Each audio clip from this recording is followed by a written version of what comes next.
So here's a question regarding the African continent. Are coups d'etats, happening more frequently in Africa? In just over a year, to remind you, there have been 3 military coups, 2 in Mali and 1 in Guinea. There's also been unsuccessful attempts as well in Niger and Sudan. So what is going on? Let's speak to senior researcher from the ISS, it's the Institute for Security Studies, Liesl Louw-Vaudran. Hello to you, Liesl. Always a pleasure speaking to you. So are there more coups in Africa, or are we just talking about them more?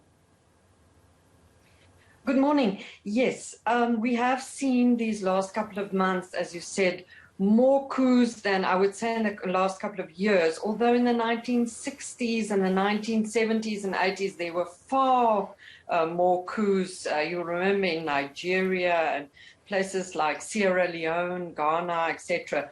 But apart from the 2 in Mali and the 1 in Guinea now on the 5th of September, there was also what one would term a coup actually in Chad when the former president Idriss Déby died and his son took over power without going through the constitutional procedures for the Speaker of Parliament to actually take over. So one could also term that as a coup. So we've actually seen 4 military coups because Idriss Déby's son was also a soldier and heading the military. So it is very concerning, and that's why at the ISS we are convening this event on the 12th of October, discussing why and what the African Union and other African states can do about it.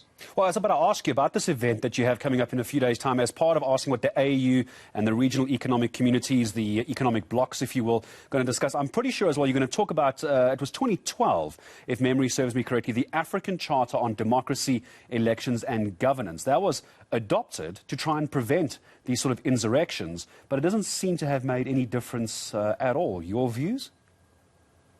Yes, exactly. Because what we've seen is almost in all these cases, it was pretty clear to anyone watching, for example, in Guinea, the situation, that it was deteriorating and that there was no real democracy.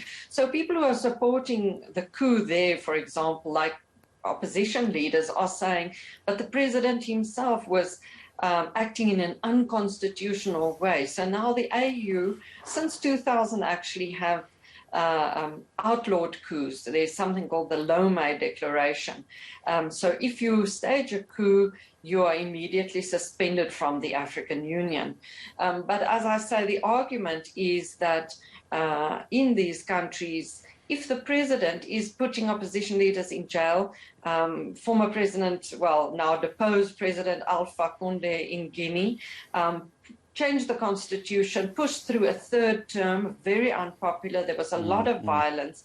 So what the suggestion is, and the recommendations are from the ISS and other experts, is that instead of waiting until the situation gets so bad that the army has to step in, rather earlier, evoke, for example, the African Charter on Democracy and Elections and say, but these elections were not free and fair. There is a likelihood of political conflict, instability, and try and step in then rather than before it's too late. There are, of course, other cases where military are just trying to take power.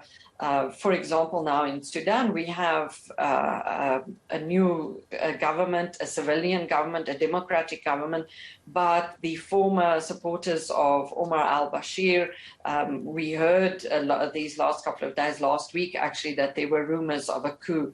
So each country is specific, but in West Africa specifically, we've seen this very concerning trend of leaders grabbing power, wanting to stay in power, and then simply, overriding the constitution. Liesl, just very briefly, I just want the details of this event you're hosting. Just before I say goodbye, about 10 seconds. Can people watch it live streaming? Where can they go before I say goodbye?